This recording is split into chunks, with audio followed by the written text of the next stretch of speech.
Good evening, good evening, good evening. A Better You Lifestyle. And I'm your host, Willie A. Price. Willie A. Price Speaks. And tonight is our second Sunday. Second Sunday. So we're kicking off A Better You Lifestyle, our second Sunday, which is all about a mother's love. That's our topic for tonight. And what happened? It just turns out to be Mother's Day. So happy Mother's Day to all the mothers out there. Hope you guys are having a great time with your family, friends, children, whatever the case may be. And we're going to talk about Mother's Day. But first off, I just want to kind of share with you guys what the show is about. Again, A Better You Lifestyle. Every Sunday, 8 o'clock p.m., we do a live show where we talk about four different subjects. First week is Understanding Your You, which is all about understanding who you are and what your specialized skills and abilities are and how to use those to become more successful on your job, in your life, in your relationships, everything. So understanding your you is all about you and how to make life better for yourself. Our second week is always A Mother's Love, and that's all about how do we work with our children to help our children to have a better life, relationships, career, lifestyle, family involvement, all about how to work with our children. Our third week is Financially You, where it's all about learning how to become more financially fit, more financial literacy information, and how to generate wealth and various sources of income. Because as you always hear now, you always hear people say, you have several streams of income. And very rarely, very rarely do you have people having that situation. You have people having one or two jobs, but you do have some people having multiple streams of income. And then you're starting to see all these different webinars and presentations about various ways of getting streams of income. And so they want you to come and take their program and buy their program and things like that. And as a result, you're improving their stream of income. And so hopefully you learn something from those programs and then you can also do what they're doing. But you just really have to be careful when you're taking those programs to make sure the person that's teaching you is practicing what they preach. Because you can have a lot of people teaching things and not really be practicing what they preach. So that's another, maybe next week we'll talk about that. Then our fourth week is Making Your House Your Home, where it's all about real estate, all about how to make your house your home, how to buy a home, how to sell a home, how to maintain a home, how to get different benefits for your home, first-time home buyer programs, different things that's all about helping make your life a better lifestyle for you in your home. So it's all about the home. But tonight, we are talking about a mother's love, preparing our children for success. Again, I want to start out with saying Happy Mother's Day because today is Mother's Day. But on top of that, I want to ask a question. Who's preparing your children for success? Who is preparing your children for success? Again, this is Mother's Day, but as the mother, father, family entity, who's preparing your children for success? I was looking at a couple different programs the last couple of weeks and watching some things that was going on and different organizations. And there was an organization that was presenting a close to $1 million grant to come into the community and address gun violence in the community. And they were saying there was so much violence in the community that they had to get this grant in order to bring this program into the community to help combat gun violence and the violence that our young women are facing ages 14 to 25. And they had a demographic area and all these different things talking about how to address gun violence. But when you looked at the program and what they were trying to do, and one of the things I discovered with the program was they were bringing the program to the community, but nobody was willing to run the program. Nobody was willing to take on the lead to bring this program into the community and run it and take it over and operate it the way it's supposed to be run to address this situation. Can you imagine how tough it must be to help address our young people who feel the only way they can resolve issues is to pull a gun and shoot each other, or they don't fight anymore? I remember growing up, we used to get in fights all the time, and you live to fight another day, and sometimes you fight one person, and next time you fight, and you might be fighting, that person might be helping you to fight somebody, or you helping that person to fight somebody, but you live to fight another day. These days, our young people are growing up so emotional, and they're reacting to things that they don't think about. So they react before they think, and then after situations get bad, or they pull a gun, they shoot and kill someone or injure someone, then they think about the repercussions only because now they know that they're in trouble, or they know that the police are arresting them, or whatever the case may be. As a result of that, you have this program that's trying to come into the community to combat this gun violence. Now, it's interesting that you have a program that wants to come into the community and combat a problem, but you don't have anyone that wants to take on the program and run and operate it so it can combat the problem, which means that you're bringing in millions of dollars to combat a problem that nobody wants to spearhead. So as a result, how do you have programs? What programs do you implement into this situation to combat the problem? Who's preparing our children for success? Who's preparing our children for success? A lot of these programs, and like I said, I always talk about programs because I do programs, people know what I do. But the thing is, a lot of my programs have moved away from just the children. My programs have moved towards working with the entire family.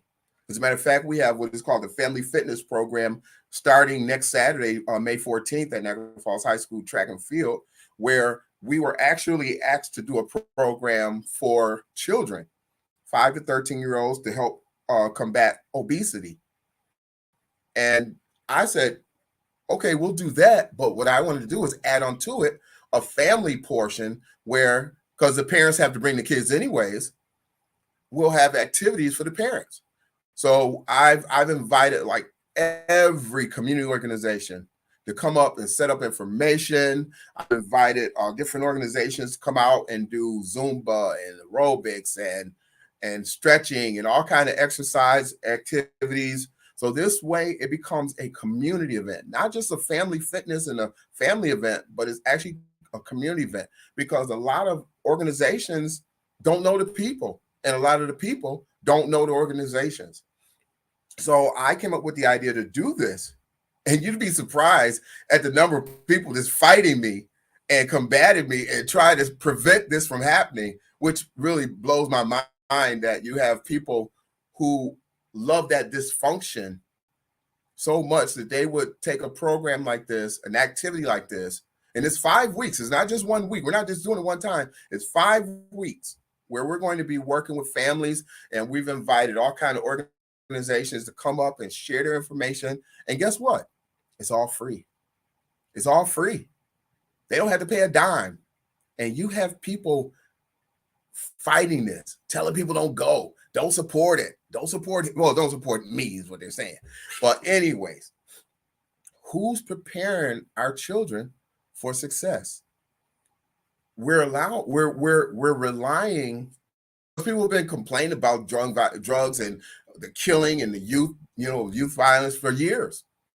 And then you start hearing a little bit about it, and all of a sudden you hear about how we can get some money. These governments here, and these programs are all over, where they're giving us money for gun violence. So, all of a sudden you hear you can get money to combat this problem. And then what happens is these people or these organizations, because they don't have anyone that wants to do it, They don't have anyone that really has an idea or a plan on how to address the situation, how to address these young men. And they go at them from a manner that really gets me. They go at them from a manner of, well, we need to work on their education and help them, get their EDs, and then help them to, go into vocational and go into do vocational training and do these programs. That's not how you combat the problem. The problem is these young men are in the streets and they're looking for ways to create those streams of income. They knew, they're not the best readers. They're not the best writers. I'm not going to say they can't read and write, because a lot of them are very smart. A lot of them are very smart, but they didn't like school sometimes because they didn't like how the teachers treated them. They had, anger problems, and they didn't like the way the teachers talked to them. They got into fights because they had anger problems. They weren't, good writers. They probably read very well. They were probably good at math, because if you're out in those streets and you're doing what they're doing, you got to be good at math, because you got to figure that stuff out. You got to figure out how to pay people and divide and all these kind of things. But what happens is these programs try to redirect them and bring them into a system that got rid of them. So it doesn't work. Instead of looking at what the problem is and why they're in those situations, is because they're looking for streams of income, how to provide for themselves, how to provide for their families, because sometimes they may have gotten thrown out the house. So now they need a place to live, and they need a way to survive, and they want nice things, because of course. And when they see the nice things on the street, what do they normally see? What kind of behavior do they normally see? So we want to say, oh, we're going to bring you into this program. You're going to come every day. And you're going to read these books. And you're going to do this right. You're going to get your GED. And then you're going to go to vocational training. Get the heck out of here. That's why these young men aren't falling into these programs. And I do use my program as an example. I've offered my program to some of these organizations that are running these programs. And our program, we don't do those things, because what we do is we show them how to create legal streams of income. First thing I do when I walk into it is, how many of y'all want to make some money? Right there, you got their attention. How many of y'all would like to make some money? How many of you know the difference between being rich and being wealthy? I've already got their attention. What is he talking about? What are you talking about? Making some money? Yeah, I want to make some money. What we got to do? And from there, you can create the programs and the activities to what? The outcome is how to make money, not how to get your GED, because they already know they don't want to do that. And how long is it going to take for us to do that before we can, then go to vocational training another 2-3 years, and then we'll get out and maybe get a job if we last through the program. But in those 1, 2, 3 years, we've got to do what? We got to try to stay clean, try to survive until those 1 or 2, 3 years are up. That's not going to work for them, especially if you're telling them to give up what they're doing to come do these programs. And so what we did was, I say to you, who's children for success? Because your children are looking at you, and they're watching you first. They're watching you because you're the first person they see every day when they get up in the morning before they go to bed at night. You're normally the first and the last person they see. So they're watching you. You're watching your physical activities. They're watching your mental activities, and they're watching your financial activities. And when I say financial activity, they're watching how you make your money, how you get your money. So are you dating guys and getting paid from these guys, and you hustling and mess around with different guys, or father mess around with different girls and getting money and doing all these different things? They see those things. Children learn from their parents. Who's preparing our children for success? How are you preparing them for success? So I'll start with the physical. Half the children that we work with in our program half of them have no idea about basic hygiene, and that's boys and girls. No idea or very little about basic hygiene. So one of the things we do is we give out hygiene kits in our program. And then we bring in extra supplies in case they run out. And then we go through how to apply and how to use those hygiene items that we give them. And we don't spend a lot of time on it because, of course, some of them may know, some of them may not know. But the thing is, by going over it, just the basics, they'll be able to ask questions. They'll be able to, talk among their friends, have an idea about basic hygiene. And then we talk about, again, personal development. How do you carry yourself? Again, they're looking at you, mom. They're looking at you, dad. How are you carrying yourself? How are you responding in stressful situations? How are you responding when someone does something to you that you don't like? How are you responding when the bill collectors call? Personal development. They're watching you.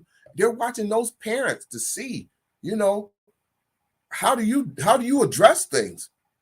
Do you say, tell them I'm not home? Or do you not answer the phone?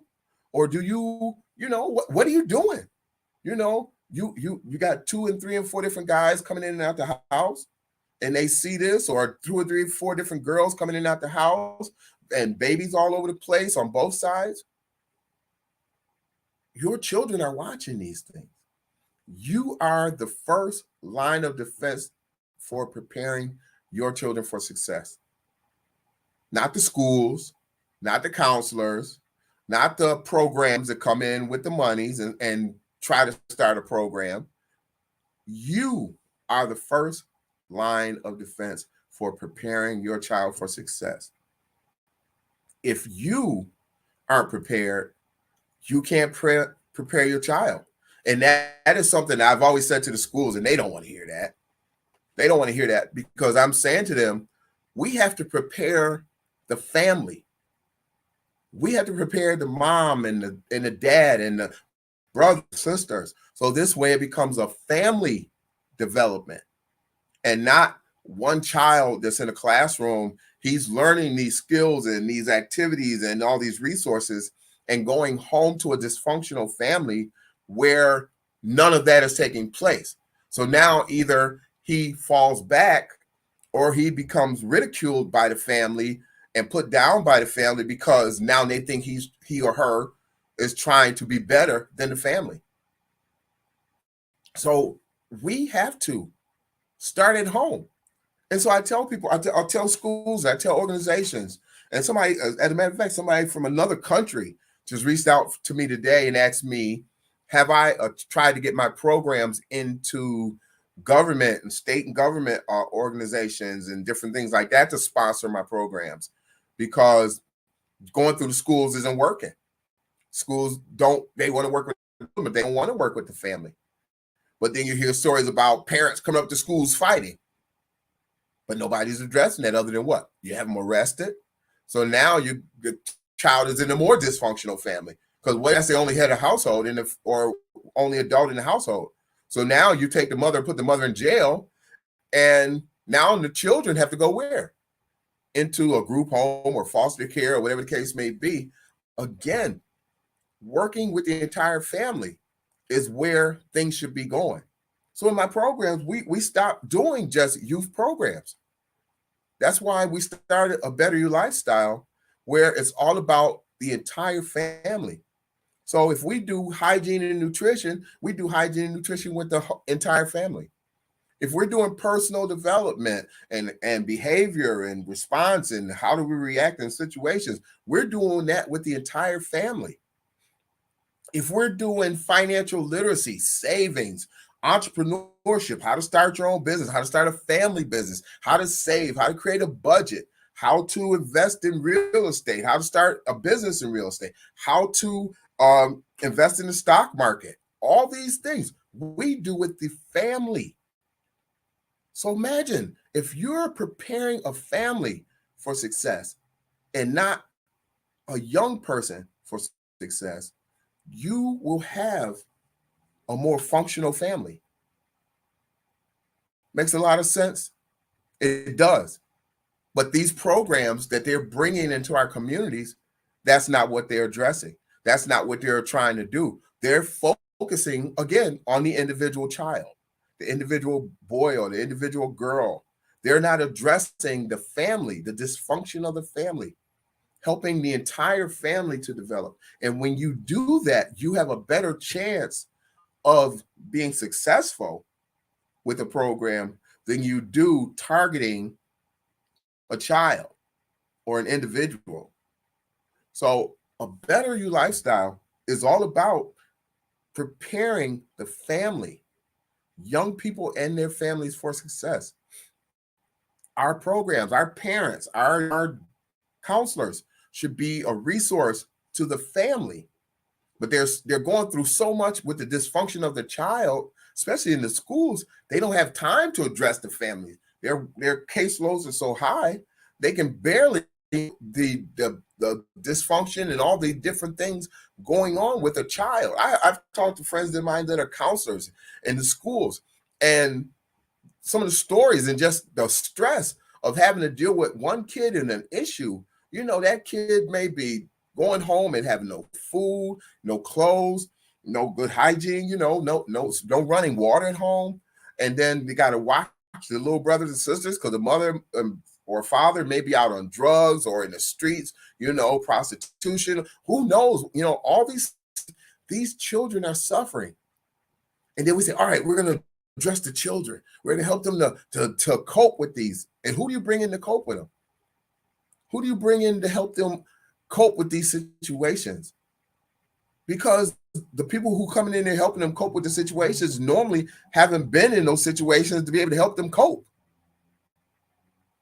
So you're helping the child cope if you can, but he's still going home to the dysfunction. Instead of working and creating programs where you bring the families into the schools in the after school or on the weekend and do programs with the entire family where the family grows together, that's how you prepare a young person for success. That's how you prepare a family for success. It's not going to happen the way that these programs are going. And so I said, this is great that this is Mother's Day, celebrating motherhood, but also asking mothers and fathers, who's preparing your child or who prepared your child to be the person that they are today or the person that they're going to be tomorrow? Can't be television. It can't be social media. It can't be their friends. It can't be the school. It has to start with you. It has to start at home with you, preparing your child for success, preparing your family for success. And if you're not capable or you don't understand or you don't have all the skills, that's when the schools and the different organizations come into play, because then they should have the resources available, not trying to figure out the resources. Have those resources available, having workshops and programs and things where you can do hygiene with the family. And you see my books up here. I talk about my books all the time because that's what these books are for. That's what all these books talk about. The two books in the middle is hygiene and nutrition and entrepreneurship, self-esteem and self-awareness, because that's where it starts. And it doesn't just start with the child. It starts with the family, the parent, mother and father, and then it trickles down till the children, because again, they're watching. You are the example. You are the first thing they see in the morning and the last thing they see at night. You are the example of what should and shouldn't be. And if it's any other way, then it's not the right way. We have to do better with our children. We have to do better with our family. We have to do better with ourselves, because it all starts with us, mothers and fathers. And if you have other relatives and they're not a good example, then you have to keep them away. You can't say, well, that's just how Willie is. That's just how Mary is. No, if that's how Mary is and that's how Willie is, then Willie and Mary need to stay away from the family, away from my children. Because again, if we're condoning and giving excuses, then what do you think the children are going to say? Well, when I do the same thing, then it should be, excused also. You can't say, well, that's just how Uncle Willie is. And then when I do it, it's a problem. I learned it from Uncle Willie. I learned it from Aunt Mary. They learn those behaviors from what you allow them to see, what you allow them to be a part of, what music you allow them to listen to. So even and think about it, you got parents now doing these TikToks and some of the music that they're doing these TikToks and dancing to and all this stuff. The children are seeing that stuff. The children are seeing that. So if mama talking about sucking and effing and this, that, and the other, and daddy talking about playing and banging and this, that, and the other, and shooting and killing,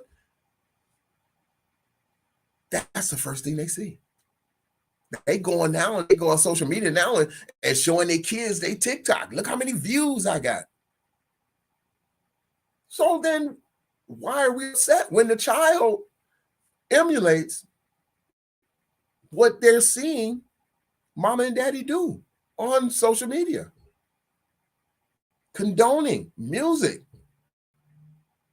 that does nothing to enhance their lives. Television shows, all these I call them reality shows. All these reality shows about how life is for these people, and they are unrealistic. I was just listening to a radio show today, and this person was talking about she would like to go back and do another reality show for the paycheck, and bring her children and her family into the show so she can get this paycheck from being on the reality show. Because it's a job. But the thing was, the person was asking her, and this person, a single mom with 3 kids. And her youngest one is 3 years old. So you got a single mom with 3 kids, no husband in the household, no father role model in the household. You just had a 3-year-old. Where's that father? Dysfunction. Your children are seeing that. This revolving door of men in and out. And now you got a mother on television portraying this life, this glamorous life on reality TV for you and your children to emulate when they're not emulating it themselves. We have to do better. We have to do better, not only for ourselves, but for the children, nieces and nephews, our children who are watching us every single day, watching the things that we do and the lifestyles that we live and the songs that we listen to and the shows that we watch and the behaviors and the men and the women that they are watching those things and how those men and women treat us and how we treat them. Those children, your children, are learning from you. They're learning from you. They wake up in the morning, they learn from you, and they go to bed thinking about what they've learned from you that day, that week, that month, that year. It's all about you. We've got to do better. Again, my name is Willie A. Price. Willie A. Price Speaks. I just want to say happy Mother's Day again to all the mothers. Hopefully someone will take something from what I said and do better, present better. Remember, your children are watching you. You are the first line of defense. The schools, the counselors, these programs, they're nothing if it's not being done in the home with the entire family. Again, my name is Willie A. Price. Willie A. Price Speaks.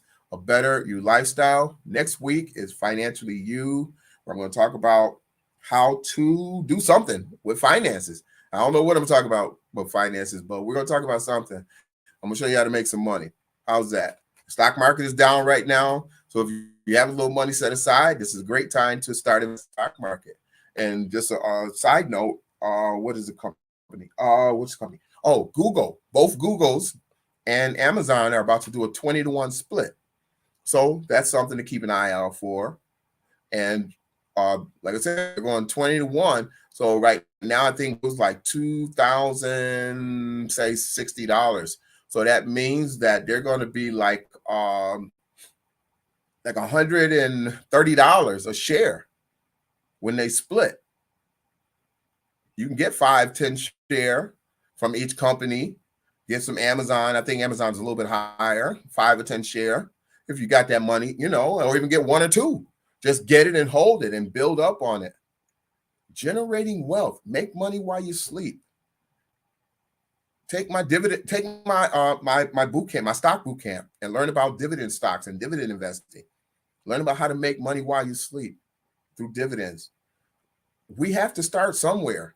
And it's not all get rich quick and not all hustling. So again, you guys have a blessed day. And I won't talk about finances until next week. And I will see you guys next week. Remember, your children are watching. Give them something to see that they're going to carry on in a positive manner for the rest of their lives. Have a blessed day. And I will see you next week.